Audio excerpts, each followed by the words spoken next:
В эфире информационный выпуск Камши Якушара. Здравствуйте. Сегодня в выпуске.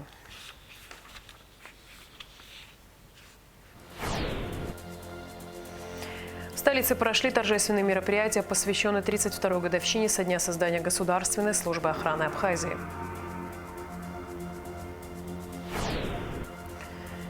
«30 лет назад в Абхазию вошли коллективные миротворческие силы.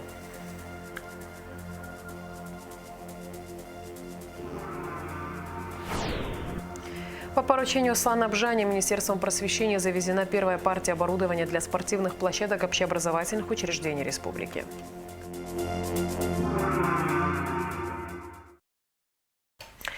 В Государственной службе охраны Абхазии исполнилось 32 года. В администрации президента прошла торжественная церемония, приуроченная к этой дате. В церемонии принял участие глава государства Аслан Бжани. У входа в здание главнокомандующего впервые встретила рота почетного караула, созданная к годовщине образования ГСО приказом начальника службы Дмитрия Адбар. Рада Чачава расскажет подробнее. Торжественные мероприятия, посвященные годовщине со дня образования одной из структур в сфере безопасности страны, начались с возложения цветов к памятнику героям Отечественной войны народа Абхазии. Отдать дань памяти павшим защитникам Родины в столичный парк славы пришли руководство и личный состав Государственной службы охраны.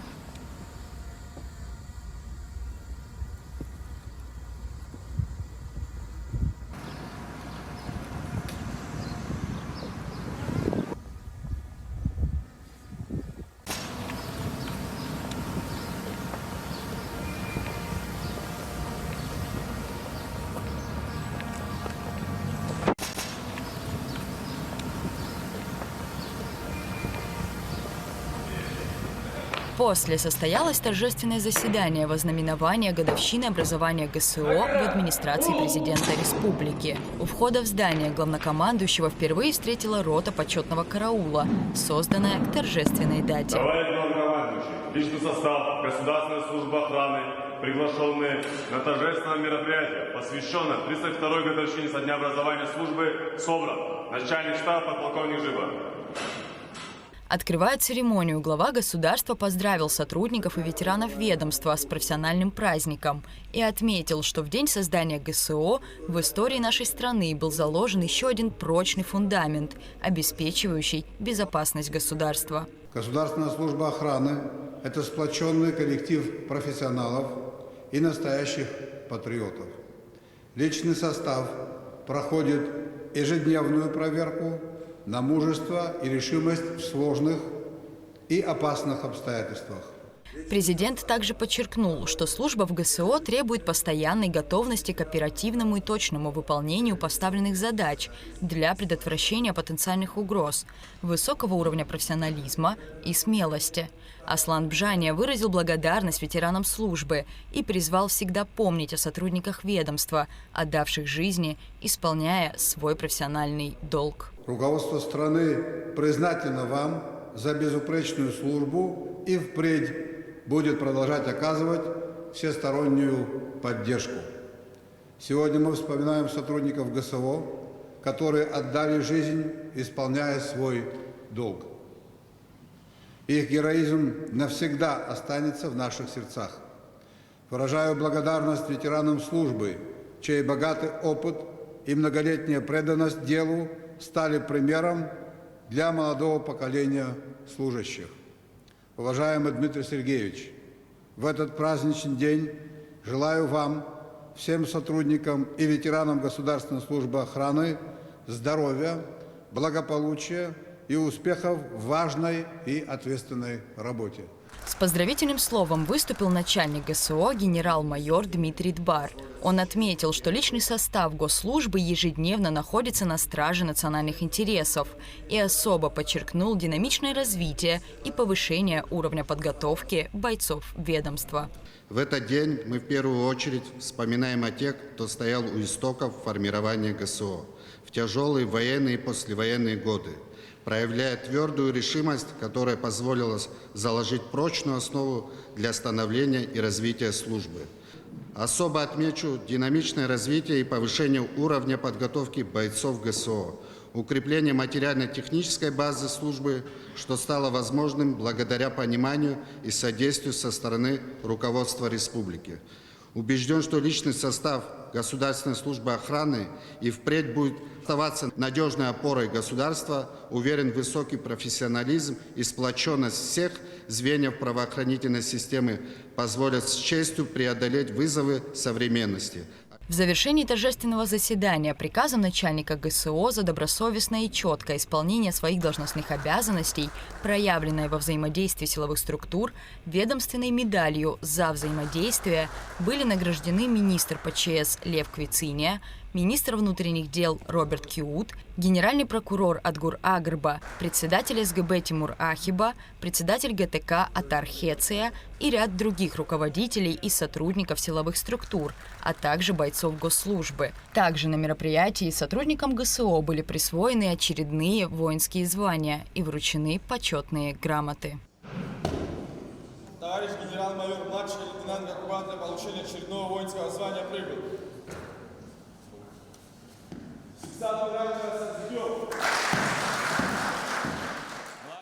Государственная служба охраны Республики Абхазия была создана в 1992 году. В 32-летнюю годовщину службы приказом начальника Дмитрия Дбар была создана рота почетного караула, которая будет принимать участие в протокольных мероприятиях, связанных с президентом республики, и участвовать в парадных расчетах. Дмитрий Дбар отметил, что почетный караул – один из важнейших государственных символов любой страны. Рада Чачава, Заур Кварче, Абхазское телевидение. 30 лет назад на основании соглашения об основных принципах урегулирования грузино-абхазского конфликта, которое было подписано главами России, Абхазии и Грузии 21 июня 1994 года, в нашу страну вошли коллективные миротворческие силы. Но все бремя миротворческой операции на протяжении 14 лет несла Российская Федерация.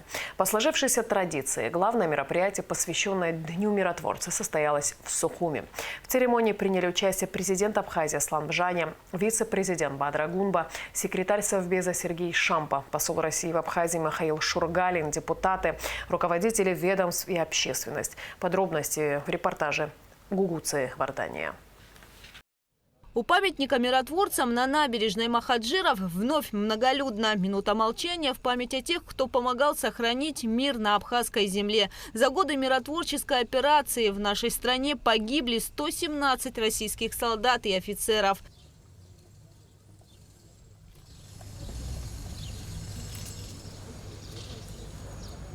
Грузино-абхазская война, начавшаяся в августе 92-го, принесла много горя и потерь абхазскому народу. И несмотря на подписание в 94 году соглашения о прекращении огня и разъединении сил, сложная ситуация на границе с Грузией сохранялась вплоть до 2008 года. В первую очередь потому, что условие о выводе грузинских войск из Кадорского ущелья не было выполнено. Планировалось, что сопровождать войска во время вывода будут представители миротворческих сил СНГ и наблюдатели ООН. Одновременно с этим требовалось организовать регулярное патрулирование территории. Абхазская армия осуществляла охрану рубежей Абхазии, однако была необходима поддержка миротворцев. Грузины, контролируя территорию ущелья, периодически брали в заложники военных наблюдателей ООН, а позже с появлением боевиков под командованием Гелаева ситуация обострилась в разы. Грузия не раз нарушала пункты договора, проводила диверсии. В результате погибали и получали ранения как военнослужащие, так и мирные жители. Российские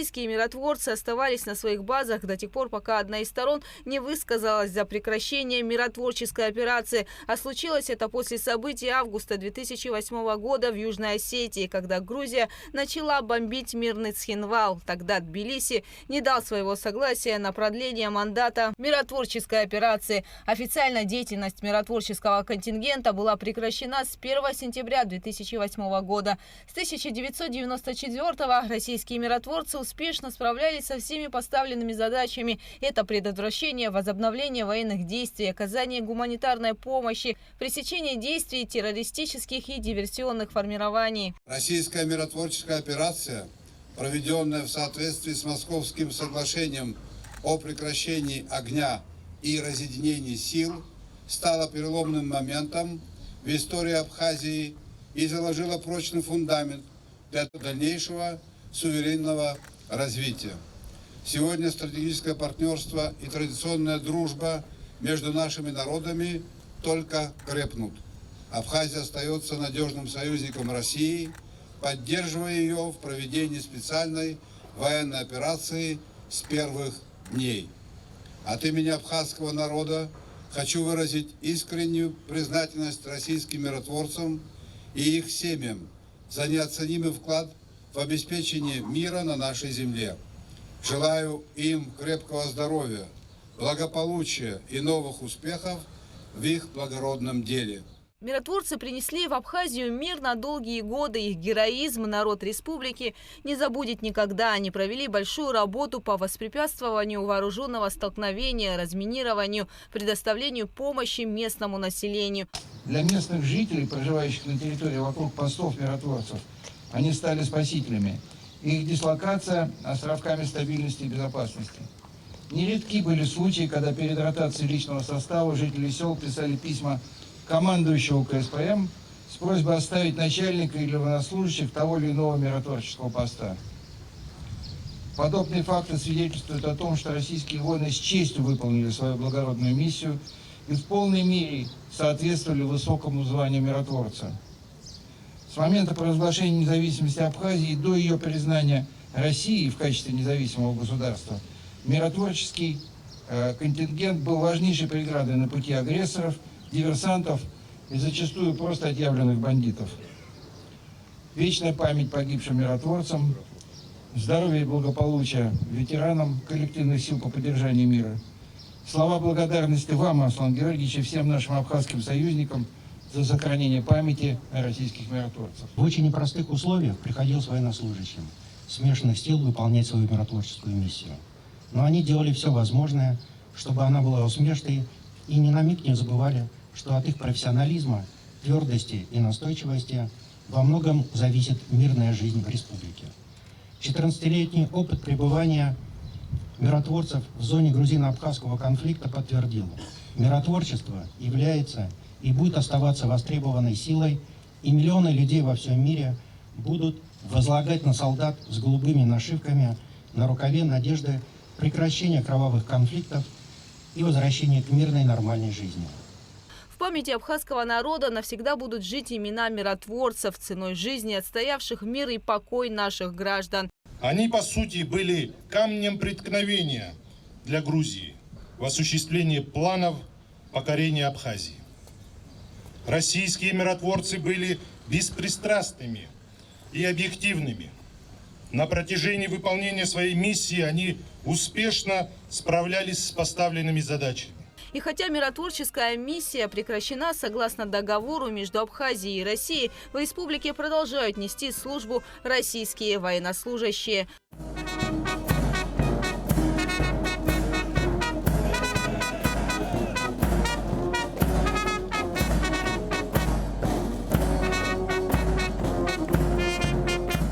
Гугу Савардания, Инал Гвинджи, Абхазское телевидение. Президент Аслан Бжаня также возложил цветы к памятнику российским миротворцам на территории бывшего военного санатория МВО в Сухуми, где располагался штаб коллективных сил СНГ по поддержанию мира в зоне грузино-абхазского конфликта. Командующий коллективными силами СНГ в Абхазии Василий Якушев награжден орденом Ахтзапша второй степени за большой личный вклад в проведение миротворческой миссии и активную деятельность по поддержанию мира. Соответствующий указ подписал президент Аслан Бжаня. Якушев был первым командующим миротворческой операцией в республике в 1994-1996 годах. Правительство Абхазии не рассматривает вопрос о внесении изменений в законодательство о туристской деятельности. Об этом представителям профессионального сообщества сообщил премьер-министр Александр Анкваб на встрече с участием руководителей Минэка, МВД, ГТК и СГБ.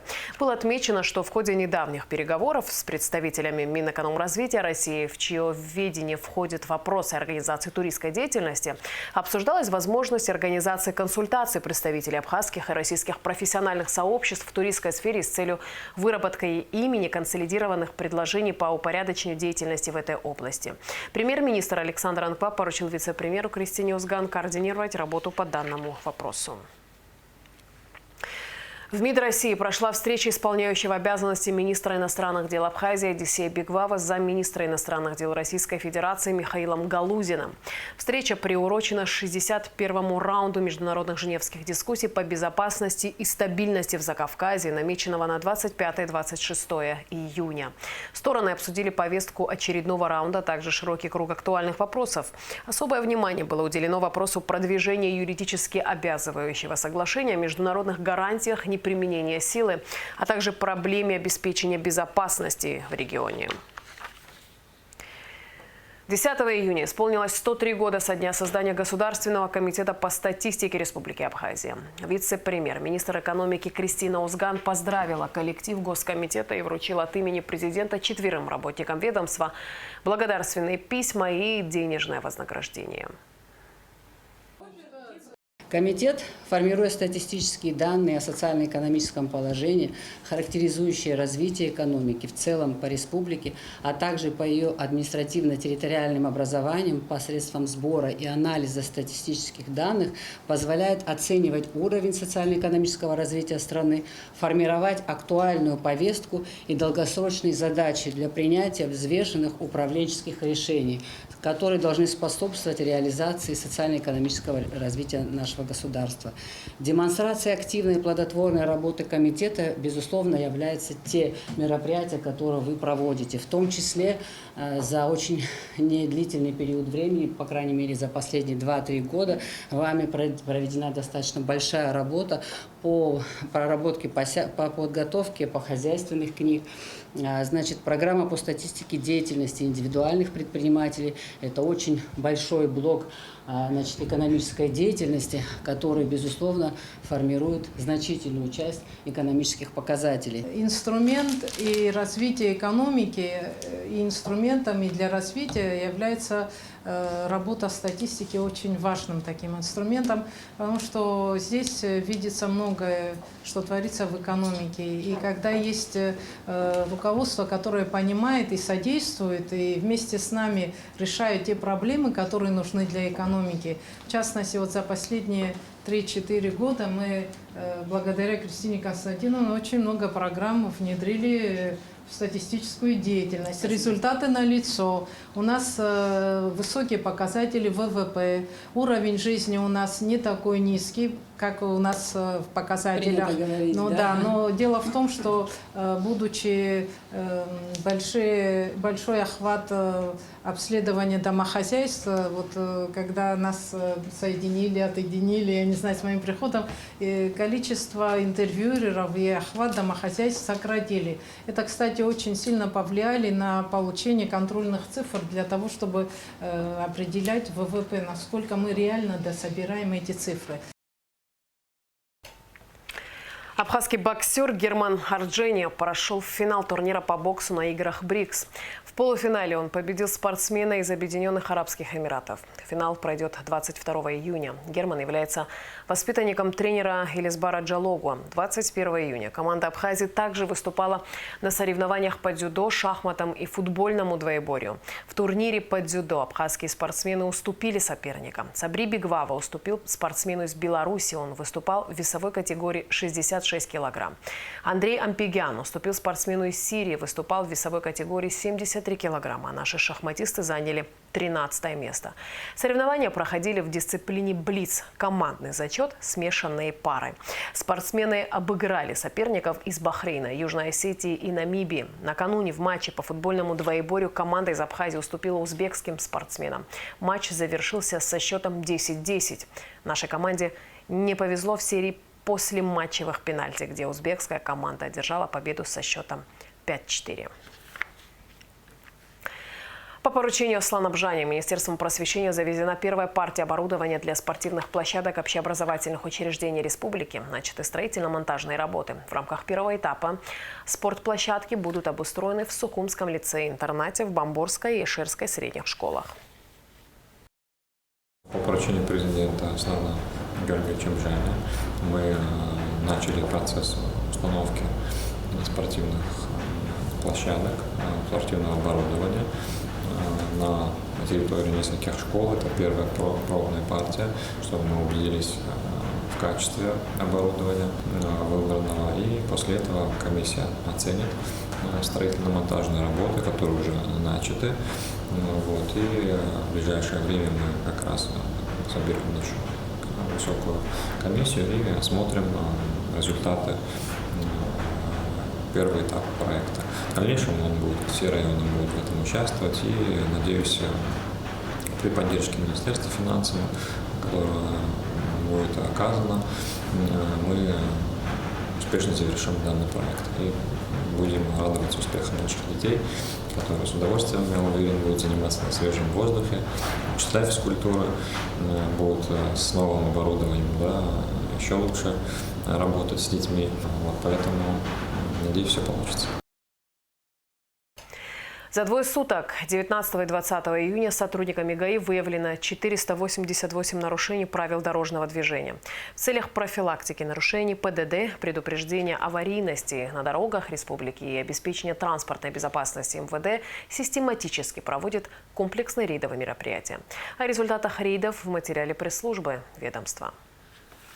Как известно, особо аварийно опасным нарушением ПДД является превышение скоростного режима. И такие факты фиксируются камерами аппаратно-программных комплексов. Постановления о нарушениях скоростного режима, зафиксированные автоматической системой, вручаются водителям автотранспортных средств на стационарных постах рубежей контроля ДПС. Также в настоящее время действует мобильный комплекс. Система в автоматическом режиме оповещает о движении автотранспортного средства, за которым зафиксированы нарушения ПДД. Водителей приглашают к окну оператора, где нарушителю вручается постановление об административном правонарушении. По первой статье 3 штрафа.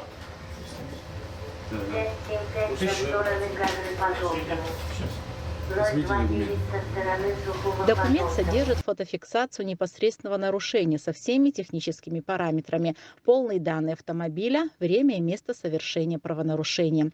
Я работаю. Даже здесь. Если просто быстро не ездил, такой скорости не было. На 40 превышения, на 64 превышения. Оплатить штрафы по вынесенному постановлению об административном правонарушении водители могут здесь же, на посту ДПС, через банковские терминалы, а также в ином банковском учреждении. Расчет наличными средствами с сотрудниками ГАИ исключается. Водители имеют возможность мониторить наличие своих штрафных санкций в онлайн-режиме на сайте МВД в рубрике «Проверки штрафов», введя регистрационные данные автотранспортного средства в окне запросов соответствующего приложения. Особое внимание в период летнего курортного сезона сотрудники госавтоинспекции уделяют проверке безопасности и исполнения водителями правил перевозки пассажиров. Наклейки с указанием горячей линии управления ГАИ сотрудники милиции размещают на стеклах и в салонах пассажирского транспорта. На указанный телефон в режиме онлайн граждане могут обратиться по любому вопросу в области дорожного движения, пожаловаться на опасное вождение с нарушениями правил, ненадлежащее поведение со стороны должностных лиц и получить правовую консультацию. На стикере также размещен QR-код полезного веб-сервиса, которым гости республики могут воспользоваться как интересным путеводителем по Абхазии с полезными советами, так и приложением для связи с компетентными службами в случае возникновения экстренных ситуаций. Приоритетной задачей у сотрудников ГАИ остается недопущение к управлению автотранспортным средством лиц в нетрезвом состоянии. За указанный период в ходе рейдовых мероприятий к административной ответственности привлечены 18 водителей, находящихся за рулем в состоянии опьянения. Комплексные рейдовые мероприятия проводятся с утреннего развода по местам дислокации до позднего вечера под контролем заместителя министра внутренних дел Беслана Чкадуа. За время проведения профмероприятий 19 и 20 июня сотрудниками подразделений ГАИ МВД Республики выявлено 488 нарушений правил дорожного движения. Ежесуточно работа госавтоинспекции направлена на обеспечение правопорядка и безопасности на наших дорогах, предупреждение выявления нарушений правил дорожного движения. Вышел в свет убыхо-абхазский этимологический словарь доктора филологических наук, профессора, заведующего кафедрой абхазского языка АГУ Отара Дзидзаря. Словарь, создаваемый впервые, содержит убыхо-абхазские параллели. Работа выполнена на базе всей абхазо-адыгской языковой группы. В этимологических целях привлекаются и неродственные языки, говорится в аннотации к книге. Издание также содержит лингвистические заметки, в которых рассматриваются некоторые лексемы и топонимы и в их связи с аналогами в других языках.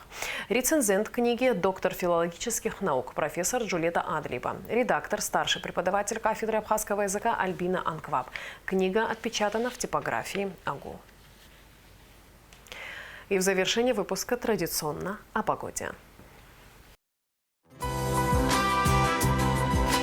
По сообщению Гидрометцентра, в выходные дни 22 и 23 июня на территории Абхазии ожидается переменная облачность. В субботу местами дождь и гроза. В воскресенье без осадков. Температура воздуха ночи плюс 18-23, днем 25-30 тепла. Температура морской воды плюс 25.